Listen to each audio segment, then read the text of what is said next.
Demikianlah pembacaan Alkitab. Yang berbahagia ialah mereka yang mendengarkan firman Allah dan memeliharanya dalam hati. Saudara-saudara jemaat yang dikasihi Tuhan, selamat hari Minggu, selamat pagi, dan salam sejahtera untuk kita semua. Tadi pagi sekitar pukul 3.30, Ibu Pendeta Alce menelepon saya, dan karena beliau ada gangguan pencernaan, maka saya diminta untuk menggantikan beliau untuk memimpin ibadah pada hari Minggu ini. Dan dari ibadah ini juga kita tentu mendoakan Ibu Pendeta Alce supaya cepat sembuh dan boleh kembali dalam aktivitas bersama-sama dengan kita semua. Saudara-saudara yang dikasihi Tuhan, sejak pandemi COVID-19 ada satu ungkapan bahasa Latin yang banyak kali kita dengar, yaitu salus populi suprema lex esto. Di sini tentu ada ahli-ahli hukum seperti Pak Freddy Runtuh, Wakajati Sulut, dan juga yang lain yang mungkin bisa menjelaskan lebih baik apa arti ungkapan ini. Tapi kira-kira ungkapan yang dipopulerkan oleh Cicero ini berarti keselamatan rakyat adalah hukum yang tertinggi. Keselamatan rakyat adalah hukum yang terutama. Saudara-saudara, ketika pandemi terjadi dan ungkapan ini kita dengar, maka kita tahu bahwa pemerintah dimanapun di muka bumi ini terpanggil untuk berusaha menyelamatkan rakyatnya. Tugas pemerintah adalah menjamin supaya seluruh rakyat itu melawan segala bencana, pandemi, apapun, supaya dia tetap selamat.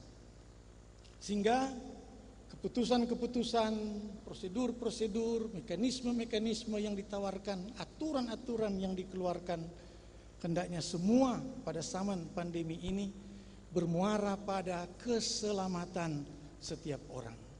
Dan itu yang dijunjung tinggi. Dan oleh karena itu juga kita tahu bahwa bagaimana kita patuh pada aturan-aturan yang ada. Dan lewat aturan-aturan itu kita tahu juga bahwa kita sedang melindungi diri kita lewat ketaatan, tapi juga melindungi orang-orang yang ada di sekitar kita. Mengapa ada hukum? Mengapa ada aturan? Itu karena supaya kita selamat. Itu juga yang dicerminkan oleh kalimat ini. Dan negara-negara di dunia ini terjadi pemerintahannya supaya dia menciptakan hukum, mengadakan hukum bagi keselamatan setiap orang. Di dalam negara yang bersifat demokratis, urusan-urusan hukum itu diserahkan kepada yang namanya legislatif, untuk dijalankan oleh para eksekutif dan untuk dikendalikan, dikontrol oleh yudikatif. Itulah prinsip trias politika yang mendasari kehidupan masyarakat-masyarakat yang demokratis. Muaranya tetap adalah bahwa setiap warga negara harus dijamin bahwa ia selamat dan hak-haknya dilindungi, dijaga dari ancaman orang lain, ancaman organisasi lain, bahkan ancaman pemerintah itu sendiri. Dan apa yang kita dapatkan di tengah-tengah negara yang demokratis seperti di negara kita ini adalah sesuatu yang muncul dalam sejarah oleh karena pengalaman-pengalaman buruk di masa lalu, ketika bentuk-bentuk pemerintahan monarki menganggap bahwa raja adalah legislator tunggal. Titah raja adalah perintah. Titah raja adalah hukum. Dan apa yang dikatakan raja itu tidak dapat diganggu-gugat, tidak dapat dipersoalkan, tidak dapat dipermasalahkan. Oleh karena itu, negara-negara yang demokratis menyerahkan tugas legislatif membentuk hukum ini kepada para legislator yang di negara kita adalah Dewan Perwakilan Rakyat. Sehingga dibuatlah aturan-aturan supaya aturan-aturan itu menjamin hak-hak setiap warga negara, menjamin keselamatannya dan menjamin perlindungannya terhadap kebebasannya. Kalau kita lihat di negara-negara di Eropa yang juga bebas, tapi mereka semua itu juga didasari pada hukum. Dan itu bersumber dari apa yang pernah diajarkan oleh seorang filsuf, Immanuel Kant. Filsuf ini berkata, "Die Freiheit des Einzelnen endet dort, wo die Freiheit des anderen beginnt." Bahasa Tontembuan itu.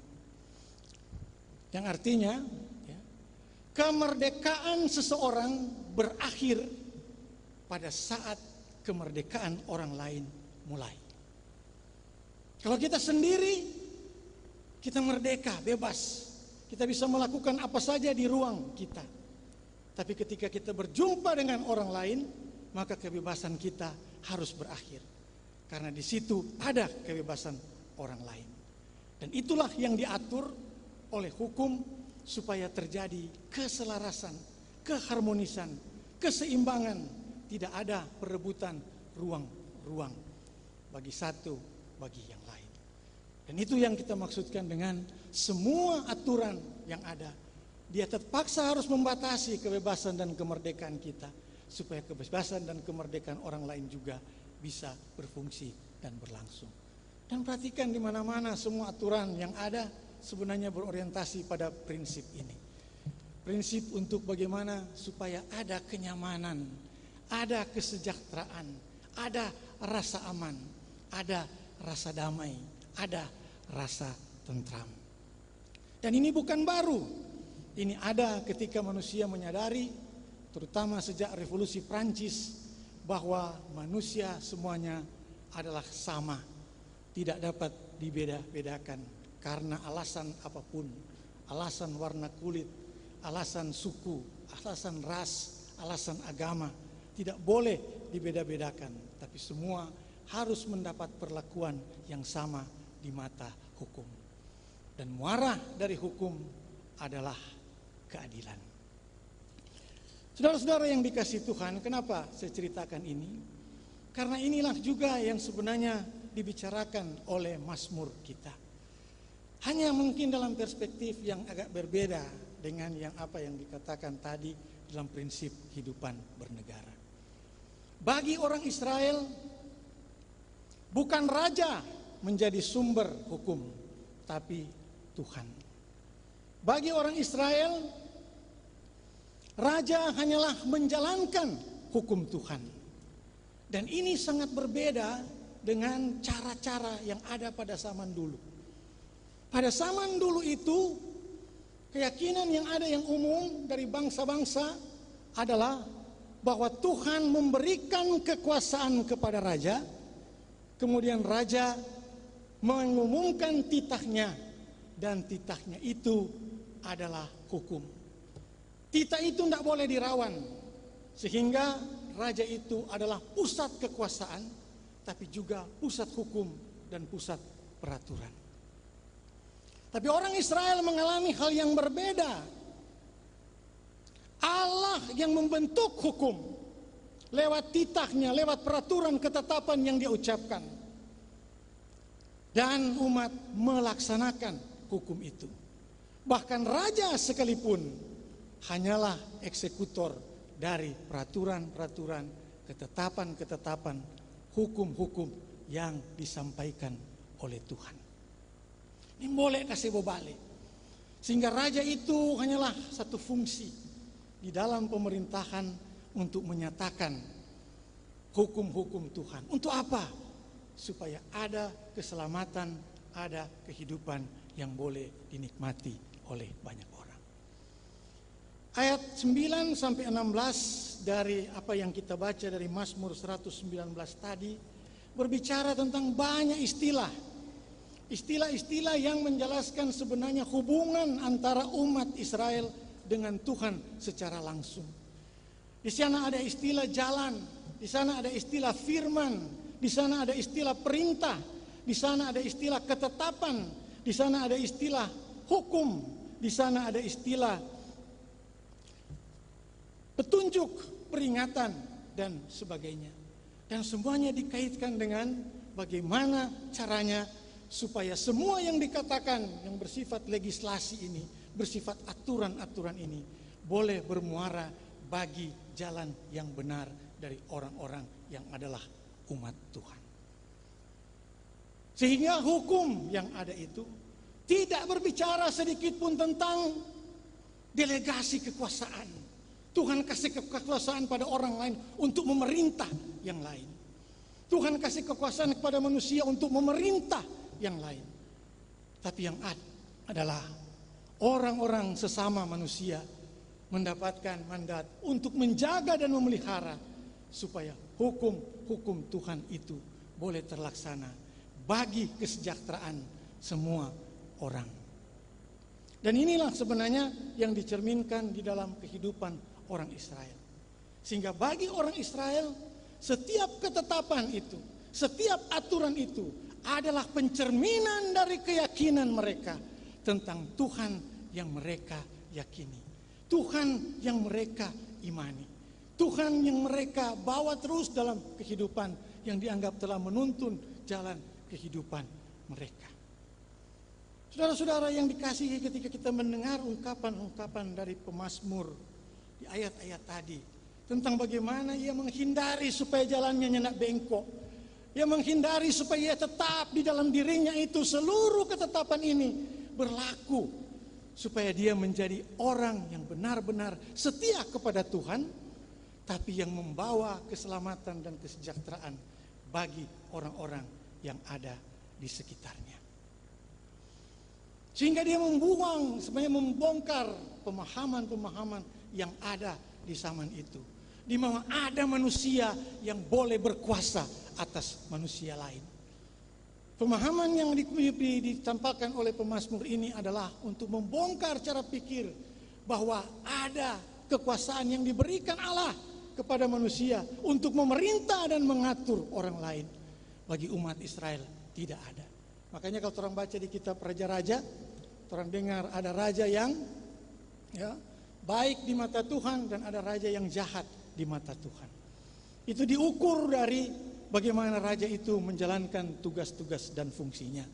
Ketika kekuasaannya menggumpal dalam dirinya dan dia menganggap dia adalah legislator, pemberi hukum, maka dia dianggap jahat di mata Tuhan.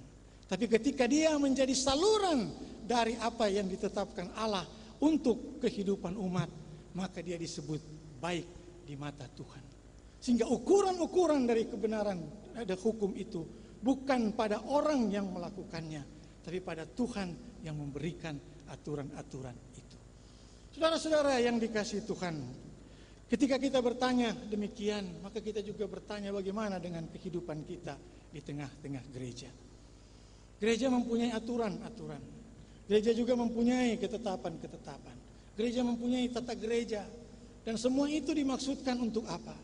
Untuk mencerminkan siapa Allah, siapa Tuhan yang kita yakini dan imani. Kalau peraturan-peraturan itu mencerminkan kekuasaan dan menggumpal pada orang-orang di tengah-tengah gereja, maka ada yang tidak beres dengan kehidupan gereja kita. Tapi kalau orang-orang yang ada di dalam gereja hanyalah pelaku-pelaku untuk mewujudkan kesejahteraan, kedamaian, keteladanan dan sebagainya itu, maka ia melakukan sebanyak kehendak Tuhan. Dan ini perlu dijaga di dalam kehidupan kita supaya kita tidak melakukan hal-hal yang keliru. Di dalam terang kehidupan bergereja ada istilah yang sangat populer yang juga disebutkan dalam buku-buku katekisasi, tapi yang jarang diterjemahkan dalam kehidupan sehari-hari, yaitu istilah kristokrasi. Kristokrasi ini sebenarnya adalah istilah yang menggambarkan bahwa dia beda dengan demokrasi, dia beda dengan krasi-krasi yang lain, dengan sistem-sistem pemerintahan yang lain, karena dia adalah sistem yang berorientasi kepada Kristus. Dan Kristus itu artinya kata lain dari Mesias. Dan Mesias itu adalah Raja yang membawa pemerintahan Allah ke dalam dunia. Dan apa yang Yesus lakukan adalah dia membongkar cara pikir. Dia membongkar cara kita melihat kehidupan bersama itu. Bahwa cara-cara manusia, cara-cara dunia yang menggunakan kekuasaan untuk menindas, menggunakan kekuasaan untuk melecehkan, kekuasaan untuk bahkan merampas hak orang lain, itu harus ditinggalkan dan harus diakhiri. Dan umat Tuhan haruslah umat yang benar-benar berorientasi kepada kemanusiaan sebagaimana Kristus berorientasi kepada apa yang dianugerahkan Allah supaya menjadi bagian bagi kehidupan itu sendiri.